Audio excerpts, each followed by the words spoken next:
Mill was reincarnated to another world as the son of a noble with an S-rank magic that can copy other people's powers.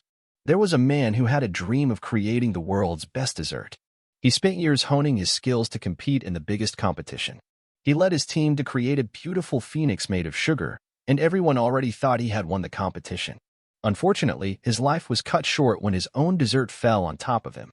In his last breath, he started to regret how his life ended.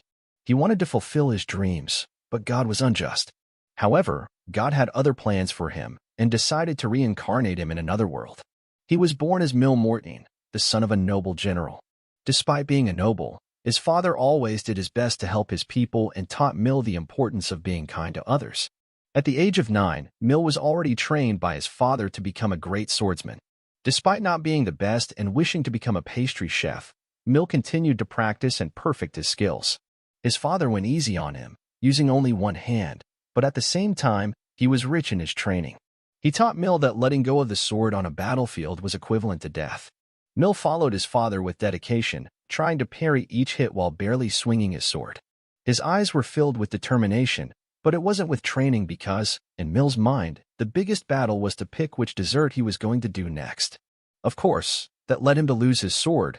It's not the same as using a butter knife after training. A person came to report that it was almost time for breakfast, and the general had some reports to go through. The general wanted to hear the reports right there and then.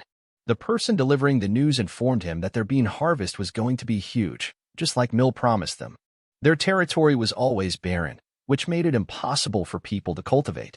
Still, Mill used the knowledge from the other world to improve the cultivation and harvesting process of their lands. However, the mood quickly changed when news arrived that 50 bandits were on the loose and headed toward their town. Mill was anxious, knowing the bandits would destroy the fields and ruin his plans of creating desserts. He didn't want bandits to ruin his dreams. His father wanted to know how much they had to prepare. It was only 1 month. His father wanted to gather the villagers and arm them, but Mill knew this was crazy. They would get, at most, 30 men in total to defend the land. If the bandits managed to surround the place, they wouldn't be able to survive in the long term. He heard his father's conversation. They cannot ask for reinforcements because other nearby lords already lost against the bandits. If they managed to send them and win the battle, they could use it to take the land. His father's subordinate noticed it and thought he's starting to feel the responsibility of becoming the future lord. So he suggested using their trump card, Mill. The Sanctification ceremony, a ritual that will awaken Mill's magic powers, confused Pa. He had no idea what this meant at the breakfast table. His father made a big announcement to the family. He told them that Mill was going to undergo a sanctification ceremony, similar to the coming-of-age ceremony in their world. Although it's traditionally meant for 13 to 15-year-olds, Mill's father believed he deemed it fit. He already had good enough swordsmanship skills, and he was already very intelligent. Mill's mother was initially upset because she wanted him to have more time as a child, but she eventually came around and helped him prepare for the ceremony. After 3 days, it was finally time to go to the royal capital and complete the ritual. His father then put his hand on his shoulder and started to chant a spell. The air around them was filled with energy, and in a split second, they were teleported to the capital. Mill was fascinated by the sights and all ingredients he could use on his desserts. Despite his curiosity, Mill was reminded by his father that he could only buy anything he wanted if he passed the ceremony. He even discovered a new fruit called bonkas, which had a sour taste. He wanted to buy them and try to grow them in their territory, which impressed his father, who thought Mill wanted to develop the territory and create an army. But, as you can guess, this guy only thinks about making his desserts. When they arrived at the church, they met with the panda priests. His father wanted Mill to perform the sanctification ceremony to get his magical abilities.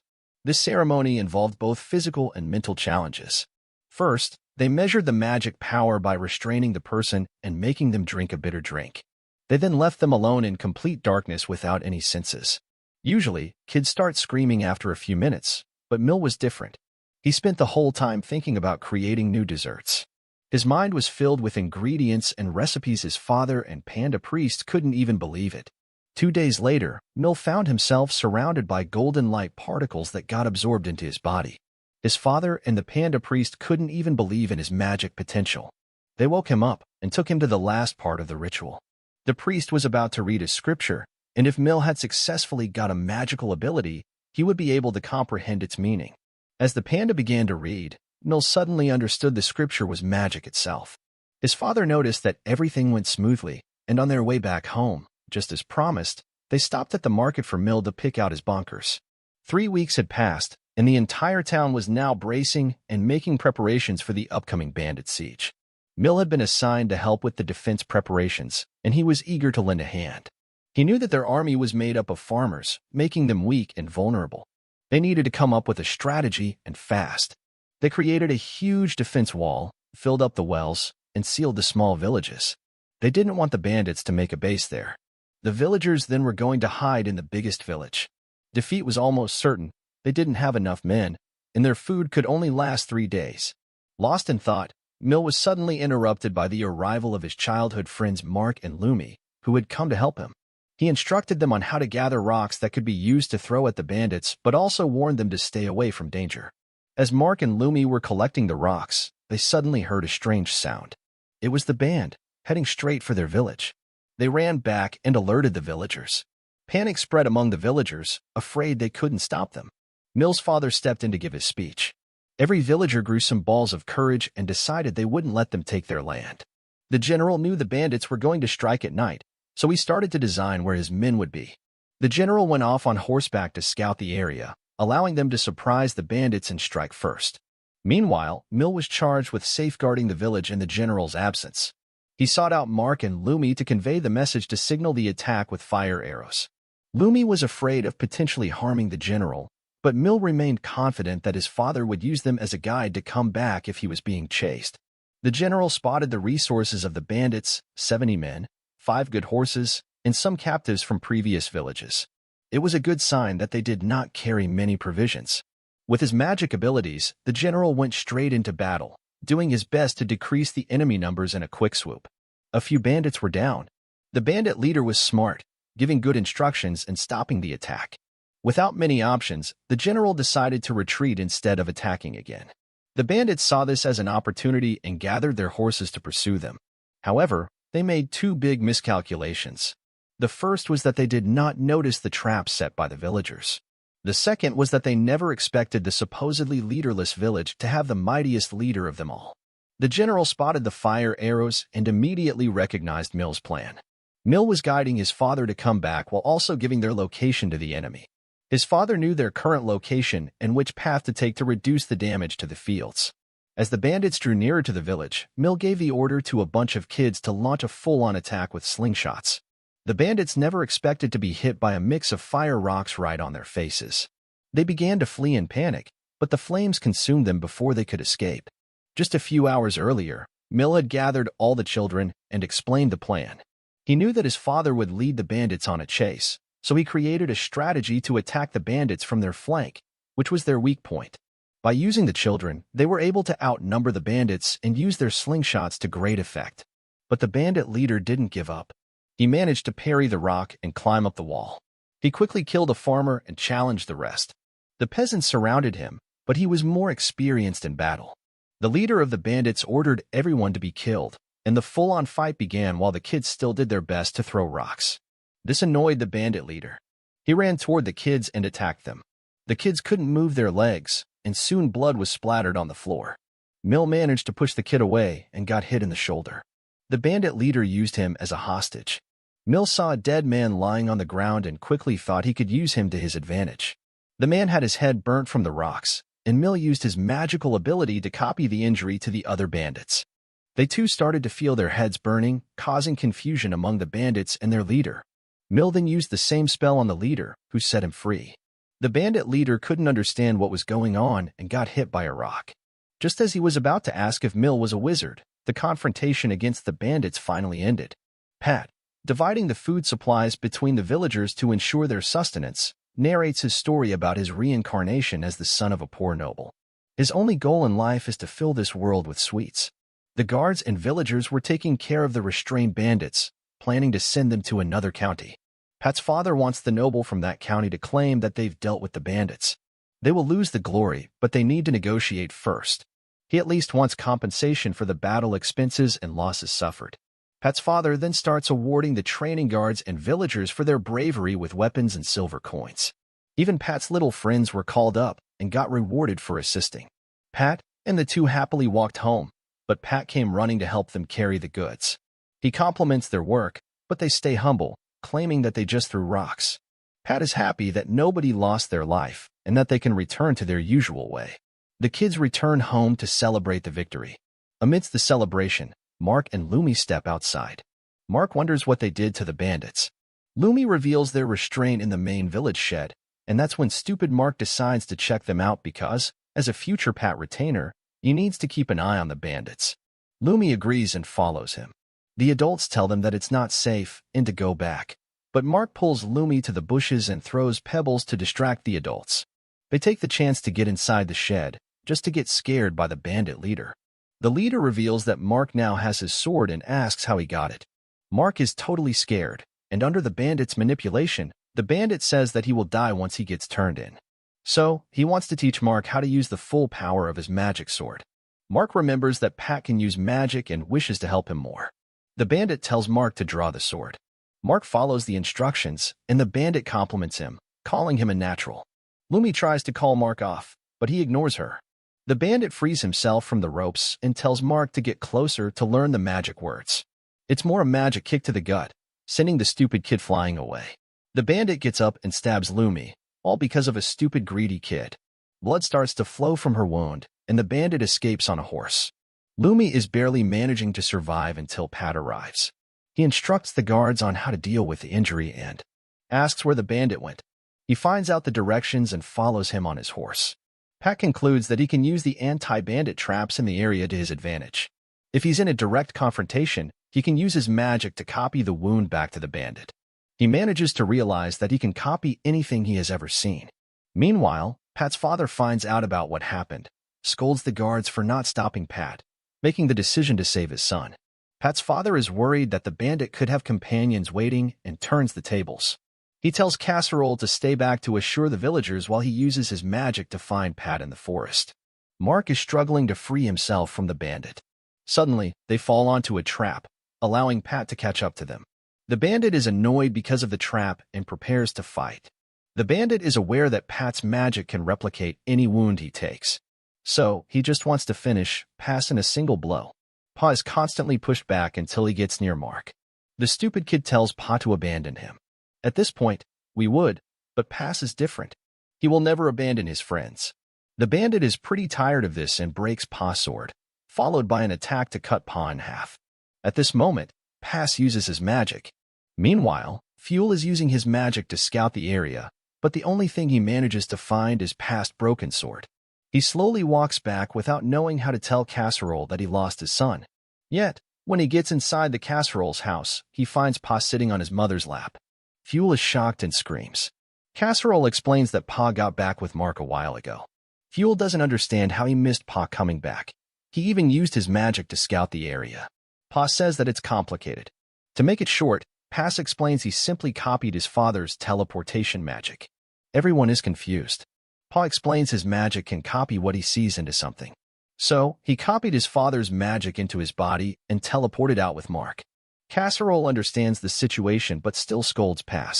He forbids him from revealing that he can use other people's magic or use those spells in public.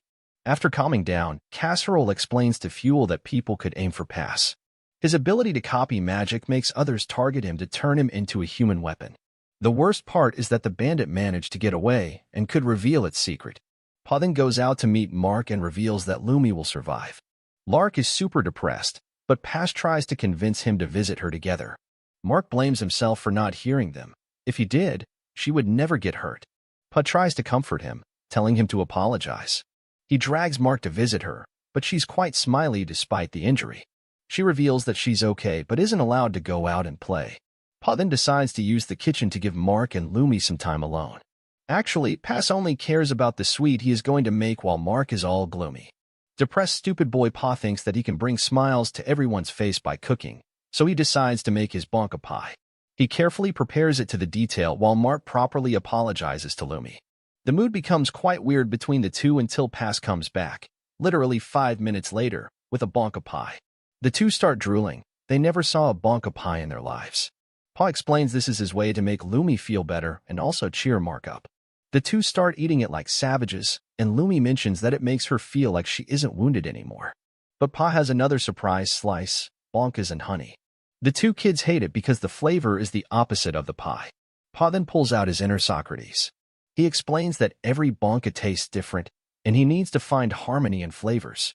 Pa compares it to people, explaining that Mark has unique traits and that he will find a way to make those traits shine.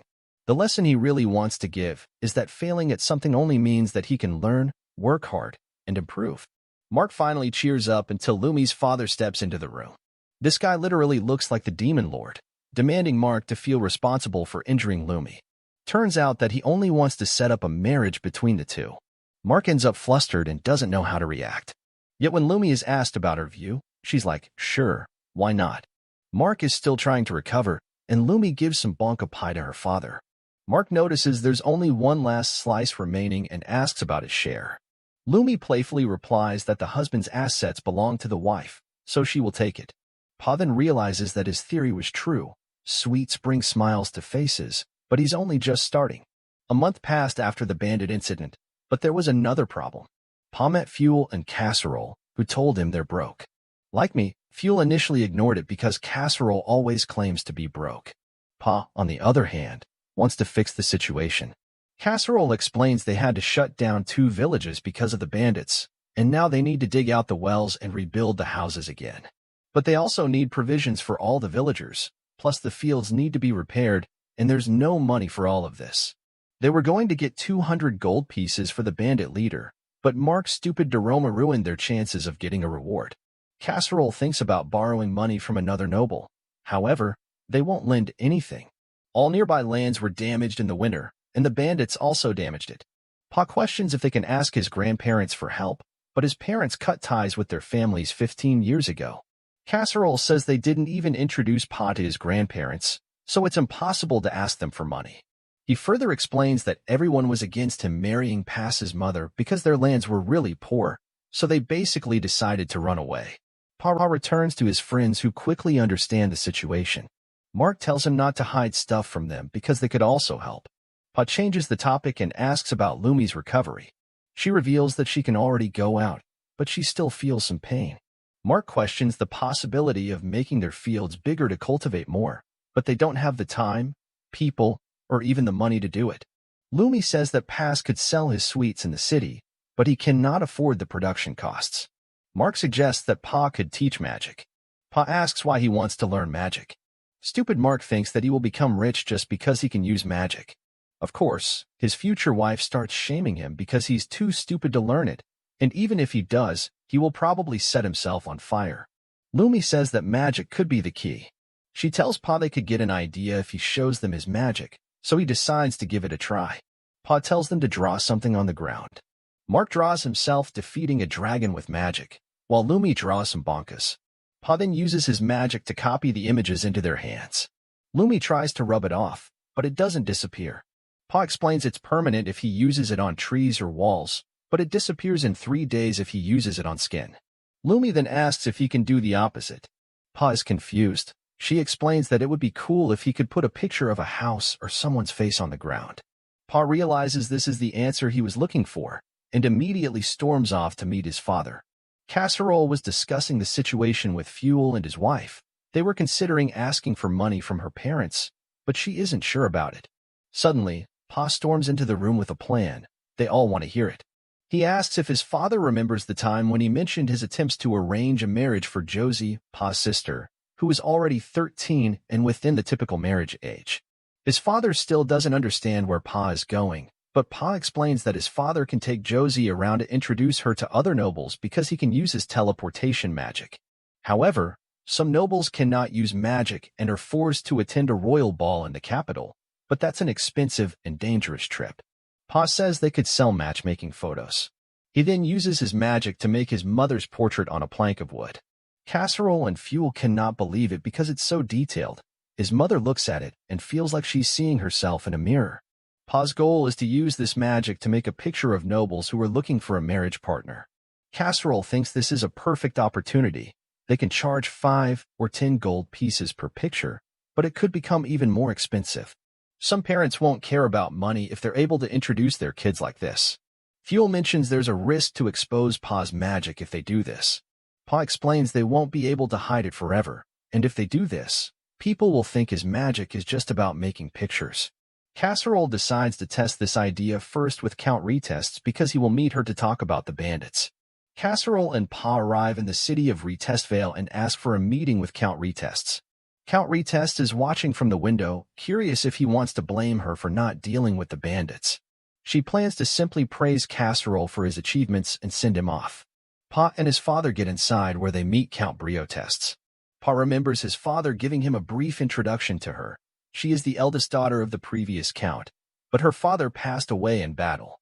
Casserole shows his respects to Brioche, and she mentions how Pa looks like a charming young man. Pa approaches her to show his respects, but he already noticed that she's observing their behavior. She invites them to join her for tea, but Pa is more focused on the cookies. She mentions that this is her land specialty, and that she prepared the best possible tea. Casserole stays polite and praises how famous her tea is, mentioning that the aroma and flavor live up to its reputation. But Pa is still focused on the cookies. He grabs one and tries it, just to find it taste horrible. Brioche doesn't understand because most kids love to receive any kind of sweet. Pa then sips on the tea, just another disappointment. Brioche praises Casserole for not only being excellent in military matters, but also for all the agricultural changes he made on his land. She mentions that she would love to learn his secrets and knowledge. That's when Casserole drops the bomb. Most of the changes made to his land are because of Pa's advice. She thinks he's refusing to be acknowledged for his achievements. Brioche tells Pa that he must be proud of having such an amazing father. Casserole and Pa have been waiting for this moment. Since she's talking to Pa, he can unleash his true beast. First, he says that he's proud of his father, but he then counterattacks that his father's land was raided by several hundred bandits. It was so bad that Pa and other kids were forced to join the fight. Riosh realizes that she made a mistake by allowing a kid to talk about this subject, but Pa attacks again. He mentions that they interrogated the bandits who revealed they had come out of Retestvale. She realizes that Pa is trying to negotiate damages and pretends to be ignorant. Riosh cannot accept defeat and makes the mistake of asking Pa if they have any proof. Casserole then shows a sword owned by one of the bandits, and that sword was carrying Retest's family crest. Pa attacks again, mentioning Retest men failed to eradicate the bandits, and because of it, Casserole's lands were raided. Pa explains they don't want to cause trouble over this incident, but since they were attacked, they need to be compensated for Retest's failure. She asks if he considers 100 gold pieces appropriate, but Pa replies that it doesn't cover the damages. She reveals that he doesn't seem like a child and ups the compensation to 130, but Pa refuses. She cannot believe she was beaten by a kid and decides to give 150 gold pieces. Pa asks his father's opinion, and they accept the deal. While they sign the contract, Riosh realizes that Pa is exceptional and realizes that he might be the reason his father's land is prospering. Especially because fathers are the ones who conduct negotiations, but Pa just put her to shame. She still thinks that 150 gold pieces is a small price to pay, considering she could have lost the king's trust. After everything is done, Riosh reveals she underestimated Pa due to his age. Pa apologizes for the things he said, but he needed to do it. She says he never introduced himself to her, and she follows up on her request. Before leaving, Pa apologizes for not bringing a gift, so he pulls out a piece of cloth and uses his magic. Brioche barely believes that she saw him make a portrait of her in a second. She thanks him for the gift, and Pa says goodbye. Casserole then went to a coming-of-age ceremony of the Duke's Castelset grandson. He congratulates the Duke for his grandson Squall's recent coming-of-age. The Duke then introduces Squall, mentioning he graduated as the top student in the military academy. The young boy nervously salutes Casserole, and the Duke apologizes for his stiffness. He reveals that Squall admires Casserole and was looking forward to meeting his childhood hero. Casserole mentions it's an honor and introduces Pa to the Duke. Pa introduces himself in a relaxed and confident manner, impressing the Duke. He calmly compliments Squall, who bites his tongue due to his nerves. The Duke mentions that, despite being younger, Past looks more mature than his grandson. He also mentions that Pa is already an adult and asks if he awakens magic. Past mentions that he indeed got magic abilities by the grace of God, impressing the Duke, who mentions Casserole's family has been blessed. Past stays calm and humbly replies that he got lucky. The Duke gets curious and asks if Past can demonstrate his magic. Pa accepts and asks if he can borrow a piece of cloth from the butler. He casts his magic, printing the image of a beautiful young girl. The Duke is impressed, but his grandson's heart skips a beat. Pa mentions this is a gift from himself and Margrave of Hobbuck, who wanted to introduce his daughter to Squall. The Duke mentions the Margrave couldn't be present and asks if it's truly his daughter. Pa introduces her as Margrave's third daughter named Petra. He explains that he visited their domain with his father's magic and met her. The Margrave is currently stuck in a conflict, and Petra couldn't come to meet Squall, so they decided to introduce her this way. Squall is head over heels for her, mentioning she's cute and pretty. Pa takes this chance to invite him to come to her coming-of-age celebration in the next month. Squall instantly agrees. His grandfather gets mad because Squall is stupid and doesn't recognize this was a marriage proposal. The Duke tries to play it safe and tells Squall to calm down. He then asks how he plans on getting there. Past mentions they can use his father's magic to travel safely. Squall acts like a happy puppy, telling his grandfather that they won't have problems with Casserole's help. The Duke starts regretting, but Past sees a chance. He whispers that the Margrave has been fighting for some years and is getting tired. The Duke gets interested and asks for more information. Past mentions the Margrave wants to stop the battle by using the Duke's military, and for that, he wants to marry his daughter to Squall. Despite only being Past's opinion, the Duke thinks it's a piece of interesting and reliable information. The Duke decides to come along to Petra's celebration while thinking that it may become a good story to tell the king. Squall later comes to Pa, and they become friends. Squall wants another portrait of Petra, a spicier one. Pa ends up agreeing because his goal is to become the matchmaker between the two. A few weeks pass, and winter is getting close. The villagers focus their time on rebuilding their homes. Casserole is satisfied with the current situation, and Pa enters the office. He then turns to his father and gives him the letter they received.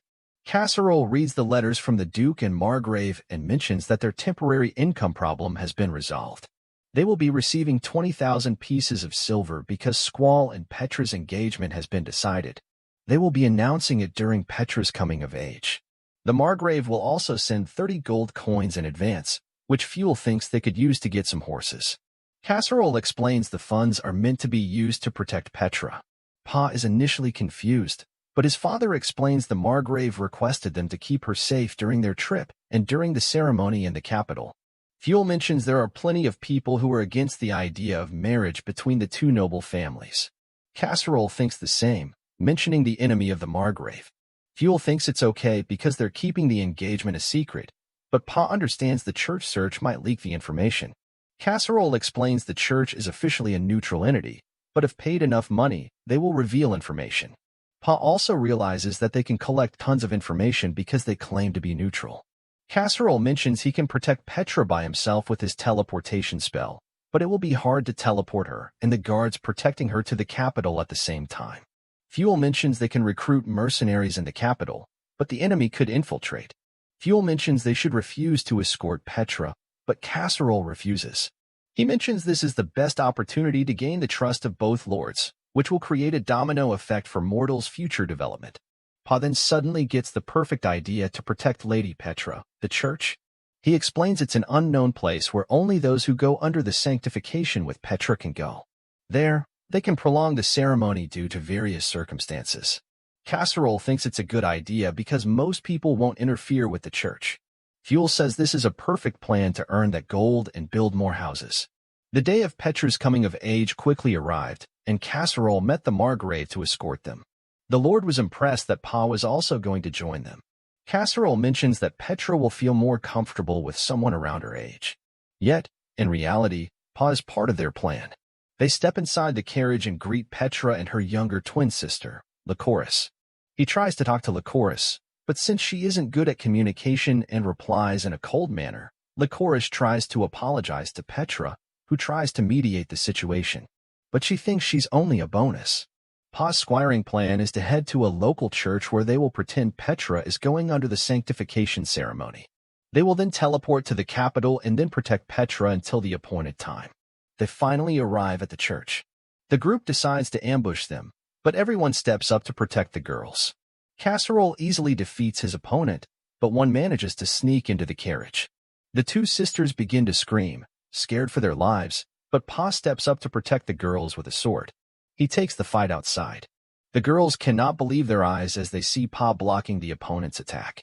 Suddenly, one more tries to attack him from the side, and Licorice tries to warn him. When Pa is about to get hit, Casserole manages to disarm the bandit. Father and son then manage to defeat the bandits, and the Margrave thank them for protecting his daughters. But Casserole tells them to go inside. The girls are still scared, but Pa tries to calm them down. They step inside the church and head to the basement, which Petra notices is a bit far.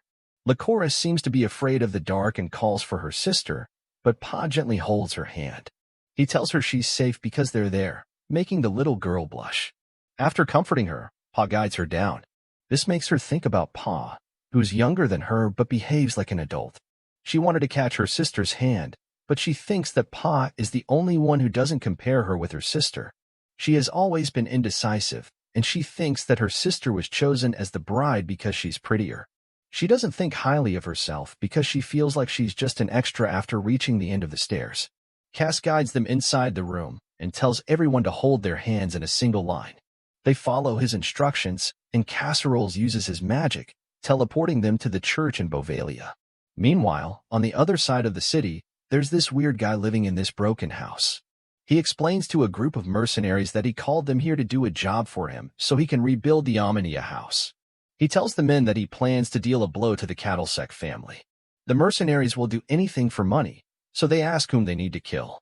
The weirdo explains they don't need to kill anyone because their task is to bring a certain woman to him. If they succeed, they will receive 10 pieces of gold. The leader of the group asks if the girl is an aristocrat. The weirdo tells them he wants Petra, and they shouldn't mess it up. Once the group leaves, they talk about how the weirdo is too arrogant. They're curious because this idiot created this whole plan just to become an aristocrat. The group cannot understand the weirdo's intentions and think they will be blamed for taking Petra. The leader explains the weirdo's plan has 2 goals. The first is to destroy the Cattlesec family's reputation, and the second is to claim that he saved her and will become an aristocrat by marrying the girl. This only works because Petra's parents will want to keep their status by protecting her innocence. Back at the church, the Margrave comes and tells Petra that the panda priest is waiting for her to start the ceremony. Casserole then gives Pa an important mission. His job is to accompany Licorice to the reception room until Petra is finished. His father explains Licorice seems a bit tired. Pa then approaches Licorice, mentioning that it's hard to rest in that place. He then says they've prepared a separate room for her to rest. She's hesitant, but he tells her that it's important to rest. While giving his hand, she shyly holds on to it, and he guides her. At the same time, the carriage and guard that will escort Petra arrive at the church, and she leaves with her father after finishing the ceremony inside. Pa is a bit confused because Licorice's main state, instead of going with Petra, is a bit aggressive while explaining she's here to protect Licorice. Pa is initially startled and asks if she can relax. Suddenly, the ground starts shaking, which creates a huge hole in the floor. Licorice and Pa fall into the hole, and Casserole shouts for help. Casserole rushes inside the room to find out what's going on. He examines first the situation and realizes this massive, bottomless pit was created by a mage. He orders fuel to explain the situation to the Margrave, and then jumps into the pit. Meanwhile, Pa awakens and tries to understand what happened. He wonders why he is being held hostage because his family is poor. He then looks at Licorice and realizes they're after her. The mercenary leader tells one of his men to keep an eye on them. Before leaving, he tells Pa that he will kill him if he tries to do something. Without any second thought, he decides that he must protect Licorice. Casserole finally reaches the end of that massive, endless pit and realizes the culprit's already escaped. Licorice finally wakes up, and Pa asks if she understands what's going on. Since she doesn't, Pa explains all he knows and tells her to relax. She was initially worried, but she decides to believe Pa. The guy guarding them says that Pa is trying to show off. Pa looks around and understands that this place belonged to a Duke family that fell 10 years ago. He remembers reading the list of possible threats for Petra's escort and realizes there was only one Duke on that list. It was the Duke of Armenia. He uses his magic to copy the information into a ribbon belt and then copies his father's magic to teleport it to his father. Meanwhile, Casserole returned to the church to see if he can get more information. At that moment, there's a light in the room, and the ribbon appears. Casserole holds it and reads the information, revealing that Pa and Licorice are being held in Armenia's estate. They realize that someone from the former Duke's family is the culprit. Meanwhile, the mercenary leader gets inside the room, angry because he just realized that they got Licorice instead of Petra. He tries to attack her, but Pa uses his magic to teleport next to her, yet he gets punched by the mercenary leader. The other guy is confused, but he asks the leader what's going on. The leader explains they won't get paid because they got the wrong girl, and the engagement announcement is happening right now. Pa then realizes their true intentions, but he doesn't have time to think. The bandits want to kill them to avoid leaving any witnesses.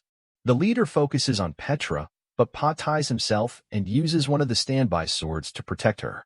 He knocks the other guy down and tries to confront the leader, who's confused as hell. Licorice is relieved, and Pa mentions he will be with her. Pa steps forward, asking the mercenary leader to surrender, but the bandit refuses, mentioning the battle has just begun. But Pa states this is a checkmate. The bandit realizes that he underestimated Pa because he's just a kid. Casserole rushes through the door a couple of seconds later, yet Pa tells them to worry about Licorice first. The bandit realizes he made a mistake because there is no escape from the room. He decided to keep the captives. But he doesn't want to give up and uses his magic to make a hole and escape. Casserole's at his shoulder and tells him how worried he was. Some knights from the Duke and Margrave family arrive, worried about Licorice. Casserole tells the knights to take her to Hubbock and explain about the situation outside. Pa asks if they found the person behind this mess. Fuel replies that it was a self-proclaimed Duke Omiya who tried to escape through the back. The knights wanted Casserole to also come and report everything to the Duke, so they ordered Fuel to go instead because they had to chase the bandit. They rush inside the manor to see if they can find clues about the escape route. Yet, Pa mentions that he felt like the bandit didn't have much magic left to make it far. They suddenly realize something and return to the room. The bandit gets out of the hole, mentioning he pretended to escape but was simply waiting for them to leave. Casserole prepares himself to take the bandit, but Pa stops him, stating that he will settle things. The bandit thinks he's lucky because he will fight a 9-year-old boy. So, he thinks about taking Pa hostage to escape. He dashes forward with a swing to kill Pa, making Casserole worried about his son. However, the bandit's sword is cut in half. The bandit looks at his broken sword, confused, and Pa uses this chance to knock him down. As the bandit falls, Pa gives him the same advice his father always gave, to never take his eyes off his enemy. Casserole is relieved to see his son safe but wants to know how the bandit's sword broke. Cass explains he copied the cracks in the walls into the sword. Casserole reveals he was initially worried but then calls Pa a cunning kid. 1 month later, Pa and Casserole attend the official engagement banquet. They're both happy that they seem fine after the whole incident. Lord Cattlesec comes to them. Cattlesec asks how he can repay them for taking care of the incident. He then personally thanks Pa, who humbly replies that he did his job as a knight. Casserole talks about Squall, mentioning that he has a man's look in him. Yet, the Duke mentions that he's still stiff and nervous because he fell in love with Petra at first sight. But Pa lets his opinion out, revealing that Squall is already becoming a collected and dependable guy. Cattlesec mentions that he hopes Squall becomes a more reliable guy after getting engaged. The Lord then mentions that he needs to re-evaluate Squall based on Pa's opinion.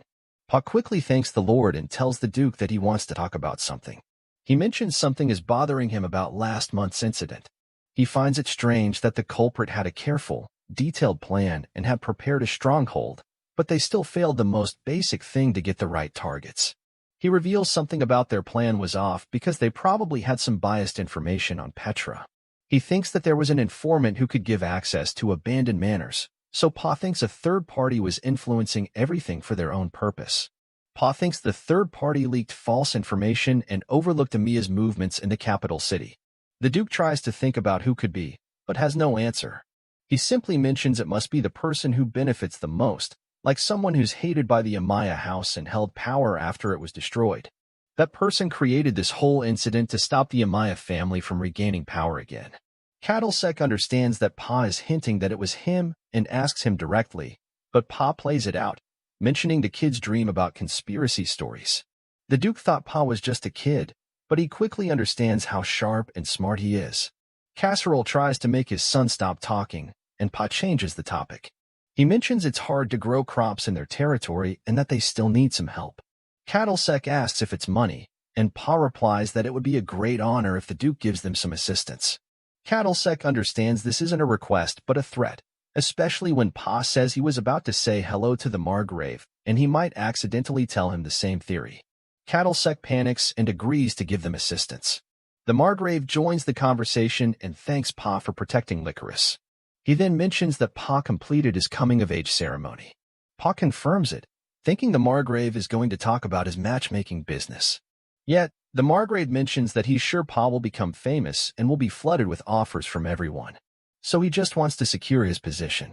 Pa bluntly replies with a yes, sure, yet the Margrave asks him if he's interested in someone. Casserole tries to stop Pa from answering, yet Pa replies he didn't find a good one yet. Hubk asks what Pa thinks about his daughter. Pa is confused because Petra just got engaged, but Hubk reveals he's talking about the one he saved, Licorice. Pa is confused, the Duke laughing, and Casserole face-palming.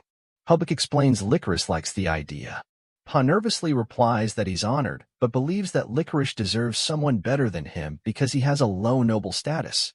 Yet, Hubk is annoyed because Pa is refusing Licorice when he said that he would settle down if he found someone good enough. He asks what Pa dislikes about Licorice, making him panic. Pa tries to clarify the situation, and Hubk asks for his decision. Pa freezes and ends up replying that Licorice is a wonderful woman. Hubert gets happy and asks about Casserole's opinion. Casserole knows he cannot refuse, so he approves. Past feels betrayed by his father, and Hubert gathers all the people to announce that Licorice and Pa from now on will be engaged. Pa then realizes he thought he was going to matchmake Licorice's wedding just to be matched instead. Seconds later, Licorice arrives with a big smile and finally summons her courage to thank Pa for saving her. This is the first time he sees her smile, and he starts blushing because he never noticed that she was this beautiful. The Margrave does a toast, mentioning he got a fiancée for both his daughters. Squall shakes Pa's hands, mentioning that from now on they will be brothers. After the party, Pa is watching the sunset, confused about everything. Licorice talks to him and nervously asks if she's good enough for him. He smiles and replies with a yes, mentioning that he's happy about it. She smiles back, mentioning she's also happy. Suddenly, Licorice tells Pa that she prepared something for him. She mentions that she prepared some cookies. He appreciates the color and smell, thinking they must taste delicious. But when he tastes it, he realizes that they're salty as the Pacific Ocean. He notices Licorice anticipating the reply, and he tells her that it tastes delicious, making her smile. You know, just the usual day in a married man's life. But at that moment, Pa decides that he will do everything to protect her. This is the end. See you on the next one, and don't forget to subscribe. When Pastry got back home, he was super happy. He started unpacking some wooden boxes. Marco and Lumi came over to see what was going on. Pastry told them it was help he got from the Duke. Lumi opened one box and got surprised. There was a tree inside. He said it's a special tree called a black locust sapling. They thought Pastry was going to use it for pie, but he explained that these trees can grow even in bad soil and make nectar for honey. That got them all excited about eating honey. But there was a problem. Their land didn't get much rain, and the trees they planted kept dying. So Pastry decided to make a big water tank so they'd always have water. Meanwhile, in the big house, Fudd and Casserole were doing money reports for the village. It was the first time in 20 years that they actually made money. Casserole was happy, thinking about all the good and bad times they went through. Fudd saw how Pastry's tree was a big help since he was born. Casserole agreed and called Pastry a savior. Fudd was happy to hear that and moved on to some more stuff he had to report. Fudd asked if Casserole wanted to hear the good news or the bad news first. Casserole was already feeling good, so he said good news first. The new village they were building already had 40 people who wanted to live there. Most of them were refugees from other villages that got messed up by bandits. Now Casserole wanted to know the bad news. Fudd heard about Pastry's new plan, and he took his two buddies to the new spot to do it. Casserole knew they were up to something big without asking permission, so he went to check it out. At the spot, Pastry faced a rocky area and used Strudel's magic he secretly learned to dig. But his first try made a huge shockwave that sent Fudd and Casserole flying. They got back up and praised Pastry for his power. Pastry couldn't help but laugh mischievously. He was excited that the spell worked so well. He saw all the cool things he could do with it and jumped around all happy. Marco and Lumi watched, thinking maybe their future leader had gone a bit crazy. But Pastry didn't waste time. He used the magic to dig a big water tank. They were amazed that he did it all by himself. As they admired his work, Pastry said they'd plant the trees around the tank, collect water. When it rains, and the trees would become water tanks too. It would make the place a spot for lots of different plants and animals. He had this dream of making a sweet land that would attract people. Pastry closed his eyes, all happy, imagining the time. Marco and Lumi told him to open his eyes. When he did, he saw his dad looking pretty mad up on the hill. Pastry started sweating because he knew he was in trouble. They thought the loud noises were big landslides. Casserole gave all three of them a little knock on their heads for being so silly. Some time went by, and Pastry made more water tanks and channels for the villages and fields. The villagers thought he was pretty amazing for doing all that. He went to check if everything was working right when his sister, Josie, showed up with a letter for him. She was with Glossaige and said it seemed urgent, so he decided to take it himself. Glossaige said he wanted to bring it, but Josie really wanted to do it. She thought it might be from his fiancée, so she wanted to be responsible and give it to him. Pastry turned all red when he grabbed the letter from Josie. He looked worried as he read it. Marco and Lumi sneaked up behind him to see why he looked so unhappy. He said it was a letter from Brioche. She wanted him to come to a tea tasting thing and share his thoughts on their new teas. Everybody was confused about this letter. Pastry was trying to figure out what the Countess was planning. See, word got out about Pastry getting engaged, and Brioche heard about it. She couldn't believe an ordinary knight family like Pastry's was joining an important noble house. Brioche talked about how Casserole made the land better after Pastry was born and how Pastry won their negotiation with her about the bandits. She was sure that Huberek saw Pastry's potential. She also got frustrated with how Kadrasek and Huberek got close to Pastry. So she invited him to the tea thing to try to get on his good side. In the village office, Pastry changed the subject back to why he came. He asked if his dad was here, but Fei said he was still in the royal capital for work. He wasn't around. So Pastry told Fudd about the tea invite from the Brioche. Fei thought it was weird that she wanted only kids to come. Pastry told him he had a feeling she might be up to something. Then, Casserole came back from his trip and already knew about the invitation from the royal capital. Pastry was worried, yet his dad thought they could talk about that later. But for now, he had a surprise. Licorice came into the room, and they both had big smiles and were happy to see each other. His dad said she would be staying with them for a little while because of some stuff that happened. In another place, one of Huberek's retainers tells him that he's worried about sending Licorice to stay with the Mortals. Huberek gets annoyed and thinks Brioche is up to something with his future son-in-law. The helper agrees, saying Brioche is smart and probably knows about Mortal's land and Pastry's potential. Huberek thinks her invite to the tea thing is daring. That's why he sent Licorice, so she can go with Pastry. Even if Brioche tries something, it'll be hard to influence Pastry with his fiancée there. On the day of the tea party, the Countess's castle is full of fancy young nobles from the south. Pastry and Licorice arrive, and Pastry notices the picture he made of the Countess from his first visit. He knows it's there to get his attention. The Countess's retainer welcomes Pastry and says he's been told to be respectful and watch him closely. Pastry thinks they're worried he might cause trouble. He sees this as a chance to show off their land stuff. The helper introduces Pastry and Licorice, and Pastry makes a good impression with his first words. He gives out his hard candy sweets to everyone as a gift. He says they'll go great with the tea, and everyone says they look awesome. People are surprised by how good they taste. They've never had sweets this good. Everybody agrees they make the tea taste even better. Now that Pastry had everyone's attention, he told them he'd love to send more candies through traveling merchants as gifts. But he had a request: no sugar taxes for the merchants. He explained that sugary stuff got taxed a lot, and it wouldn't be fair to tax gifts. The nobles thought it'd be strange to tax gifts, so they agreed. Then, Brioche showed up and heard everything.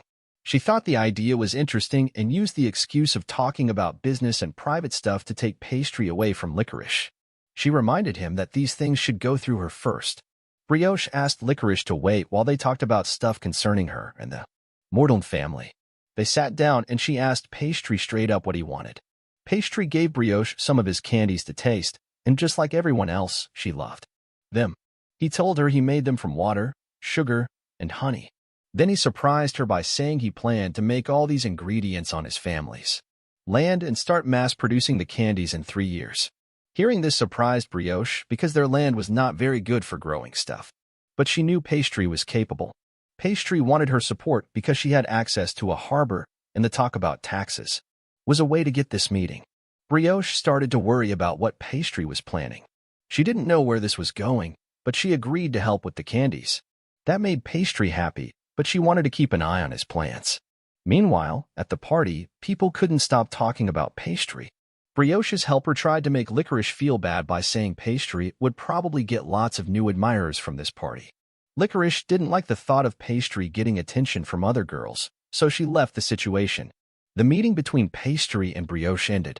Pastry was happy because the Countess had great connections, which would help him make lots of hard candies.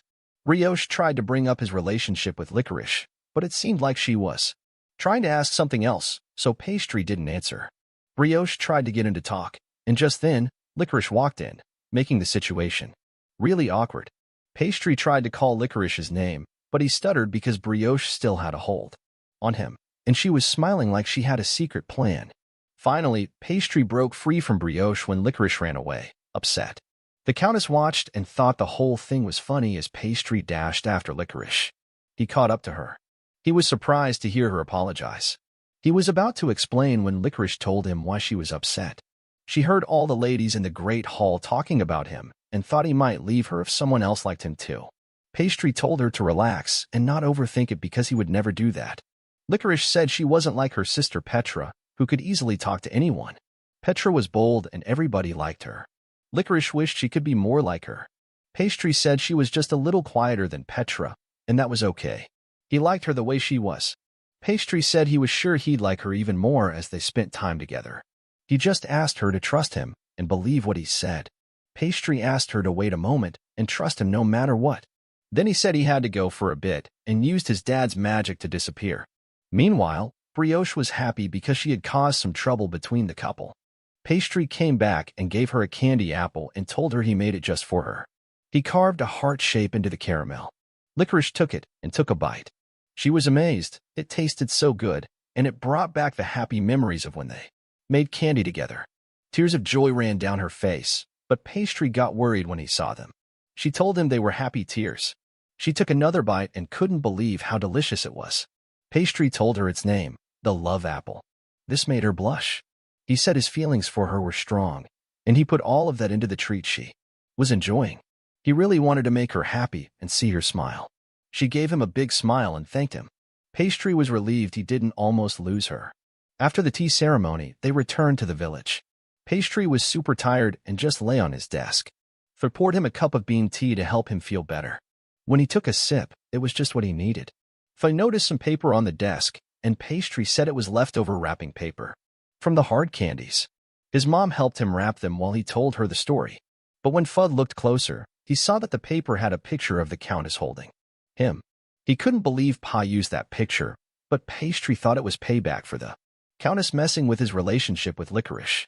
Somewhere else, Brioche was really mad and smashing things up. She was furious because Pastry had sent candies to all the nobles wrapped in that paper. Now, there were rumors going around that she liked younger guys. Meanwhile, Huberek got a report about the army movement of his neighbor and rival, Luderut. Huberek thought Luderut would make his attack before Huberek's army became stronger with the Duke's help. Reports said Luderut had an army of 30,000 soldiers. Huberek planned to write a letter asking for more troops and send it to the Duke. Back in the village, Pastry was counting all the money they made from selling hard candies and matchmaking photos. They had more than 300 gold coins. Pastry wanted to put the silver coins and 4 of the gold coins into his savings. Fay said that was a lot of money for someone his age, but Pastry explained it was fair for the time he spent making sweets and photos. Fay agreed and said Pastry had made the village a lot of money, so Casserole wouldn't be upset. Pastry wanted to use the money to buy some animals, so he asked Fudd to talk to the merchant and get 100 goats. Fay was surprised because they only needed like 70 or 80. Pastry said he'd bid high and then compromised to get a better price. Fay called his business style dirty. Pastry even wanted the merchant to throw in 3 donkeys, and Fay warned him not to be too tough or the merchant might cry. Pastry explained that goat milk and cheese were important for making sweets. Fay told Pastry that they had tried raising goats in the village's early days. Goats are easy to take care of because they eat almost anything, but the land wasn't good enough back then, so they had to let the goats go find a better place to live. Pastry noticed how much better the land was now, so they could start raising animals again. This would help him get closer to his dream of a land of sweets. Meanwhile, he picked up a pot of syrup and asked Fudd to taste it. They tried it, but thought it was too sweet. Pastry said it was his first try at making sugar and that he planned to make their village famous for making sweets. If he could figure out how to make sugar, he could make lots and lots of candy. Later, he got Marco and Lumi to help with one of their projects. Licorice wondered what they were doing, and Pastry told her they were making a juicer. They show how it worked with a lever. Marco tried to help Lumi reach the handle, but he wasn't strong enough, and they both fell, breaking the device. Pastry thought he had the right idea but needed to make a stronger version with metal. Licorice had an idea and told them about a wine press her family used. It needed 2 people to turn a lever and squeeze out the grape juice. Pastry decided to find a way to get one instead of making his own. He rushed back to talk to Fudd about it, and Licorice was happy to see him so excited. But when Pastry went to their office, Fudd and Casserole looked worried. They told him that a war had started between Huberek and Lutterut. Pastry was really upset because this meant all his plans had to be put on hold. Pastry was lost in thought because of the war, and Licorice noticed. She decided to talk to him about it so they could share their feelings. The couple thought that war was foolish when there could be people making and enjoying delicious sweets, which would make everyone in the world happy. After they cheered each other up, Pastry remembered that he was supposed to receive his goats today. He said he wanted to use the goat's rich and delicious milk to make cheesecake. Licorice said she wanted to try the new dessert, so Pastry told her to have high expectations. Later, in the office, Pastry was a bit annoyed when the merchant who was supposed to sell him the goats came to say that a noble had forced him to sell the goats to someone else. The merchant had no choice because his life was threatened. He apologized to Pastry and his father, and Casserole understood, even thanking the merchant for coming to explain in person. Pastry wanted to know who did this, and it turned out to be Baron Lunsbach, who was known for picking on lower-ranked noble families. Fay suggested they use their connections to a powerful noble family to help, but Casserole said their engagement with House Huberek hadn't been formalized yet, so it might be tough to ask for their help. The Huberek conflict likely caused this problem, as war can affect food security. Casserole couldn't believe it was already affecting them just 3 days after the news came out, suggesting it was a big conflict. All regions are connected by trade, so everyone will be affected. Pastry was getting really worked up, thinking about taking action against Baron Lunsbach for ruining his plans and showing disrespect. Casserole and Fay were confused by his anger and tried to calm him down, but Pastry insisted he was going to march to the Baron and confront him. His father then explained that in times of war, all regions need supplies, especially food. Lunsbach's land is closer to the front lines, so it's natural he needs food urgently. Casserole pointed out that the noble didn't steal the goats but paid a fair price for them. He sympathized with his son but explained that only Pastry was affected by this. Fay told him to accept the reality. Once the conflict was settled, he could negotiate for more goats. Pastry felt sad about the promise he made to Licorice regarding the cheesecake. Fay saw this and revealed that there was a way to get supplies even during wartime, by joining the fight as reinforcements. Pastry figured it out quickly. By doing that, they could prioritize getting supplies. Pastry and Licorice being engaged gave them a reason to side with Huberek. Pastry promised he would get his goats back. As they headed out, Licorice felt anxious, so Pastry's mother turned to confront her. Pastry rode off, silently apologizing to his fiancée for going to the front lines so suddenly.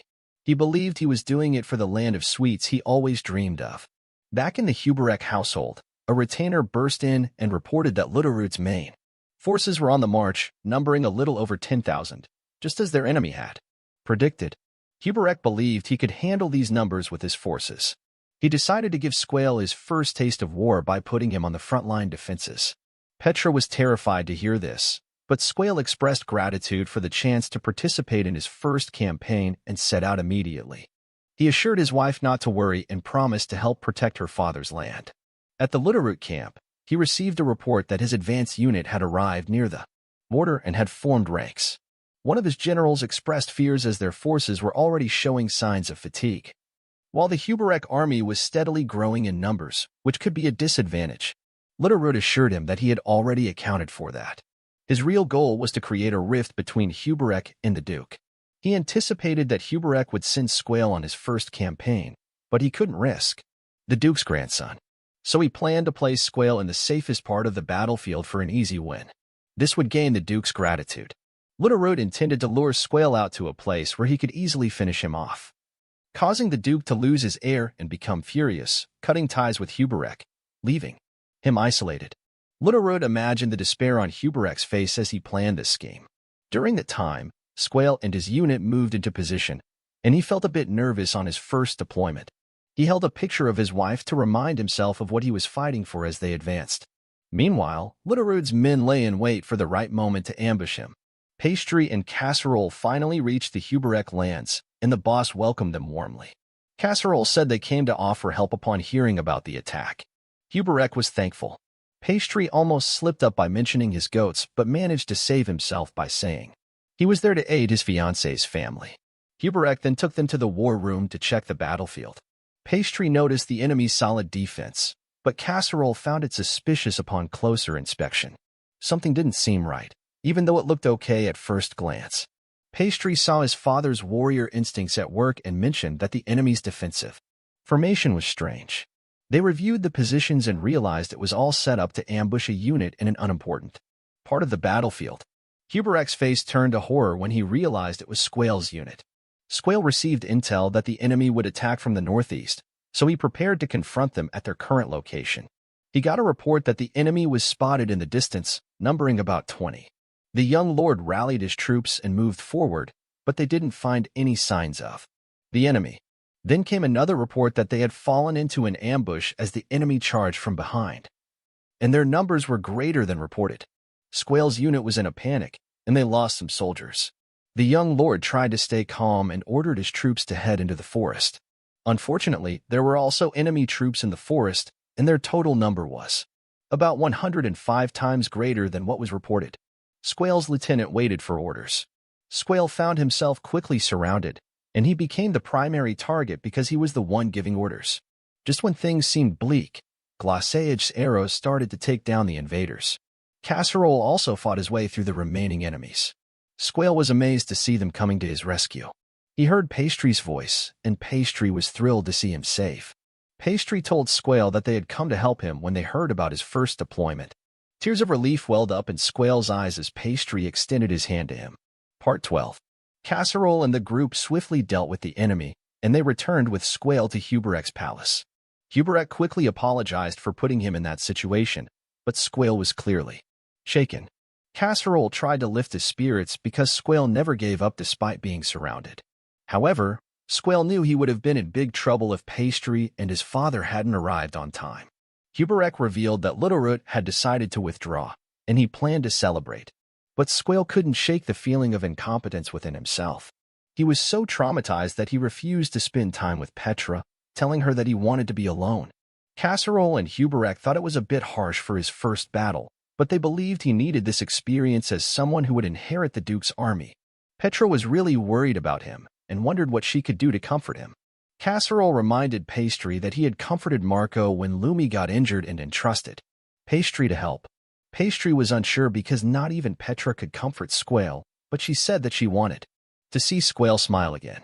Those words reminded Pastry of what Licorice had once told him, that people would smile and be happy if they ate sweets. That gave him an idea, and he requested to use the kitchen. In the kitchen, Pastry thought that Squale was blaming himself for his lack of ability and had closed his heart. So, he needed to make a sweet that would have a special meaning to him. Time quickly passed, and the banquet celebration began. Everyone seemed to be blaming Squale for his lack of ability, but Casserole tried to comfort him. Despite experiencing his first battle, Squale felt like he had failed. Huberek even joined the conversation, mentioning how he had also failed in his first battle. However, Squale couldn't shake the guilt and blame he felt for the soldiers he had lost. Pastry suddenly returned from the kitchen and congratulated Huberek for his victory. He then presented his sweet as a gift, immediately catching everyone's attention, including Squale's. He gave the first slice of the pie to Squale, who was curious about it. Squale asked for the name, and Pastry replied that it's tart tatin, especially made for him. Squale tasted it and found it delicious. He asked why Pastry chose to present this recipe. Pastry explained the origin of this sweet, created by the Tatin sisters. He said that tarts are made by baking dough with fruits on them. But one day, the sisters forgot to put the dough on the baking pan and only baked the fruits. The sisters felt they had no choice but to put the tart dough during the baking process. That's the origin of this recipe. He then gave a reality check, explaining this recipe was created after a baking failure. The word failure reminded Squale of the traumatizing events. Yet, Pastry called it a miracle. Squale was confused, but Pastry explained that the sisters could have simply thrown out the fruits and remade the tart again in the right order. But this recipe would have never been born. The sisters refused to let the failure end as a failure. Pastry then mentioned that every time he failed at making sweets, he would remind himself of this recipe. He told Squale that even if he fails, he needs to look ahead and try to move on. However, Squale didn't believe those words because his grandfather always taught him that failing is unforgivable. Petra told him he didn't fail because he promised to her that he would return safely. He countered her, mentioning he only came back because he lost the soldiers who sacrificed their lives. Petra said he should be proud because he's thinking about his fallen comrades instead of becoming arrogant about the victory. He finally accepted her words and thanked her and Pastry with a smile. He promised that he would become stronger and wouldn't let this failure go in vain. Huberak thanked Pastry for helping and decided to reward him with anything he wanted. Pastry quickly asked him for an endless supply of stuff, all related to his sweets. After returning home, Pastry started to unload Huberak's gifts. But his father stayed back to negotiate and get revenge on Lunsbach for literally stealing their goats. Casserole suddenly returned after succeeding in the negotiations and grabbed Pastry's hand, telling him that he needed him. Pastry was confused, but Casserole just said his teleportation wouldn't be enough. So, Pastry needed to copy his magic and teleport the livestock. They returned with 100 goats and 5 war horses that were being delivered to Baron Lunsbach, using the same strategy as he did against them. Meanwhile, Pastry received Huberak's wine press and decided to experiment with it right away. He is suddenly called by his mother and goes to meet her. Turns out, she wants him and Casserole to go to the capital. Licorice received a letter from her father, asking her to go with her sister to the capital. But she doesn't have enough clothes, so she wants them to go to the capital to get her new clothes. Pa quickly accepts it because it's his fiancé's request. But he quickly returns home to make Licorice's awaited cheesecake. This is the end. Subscribe for more recaps.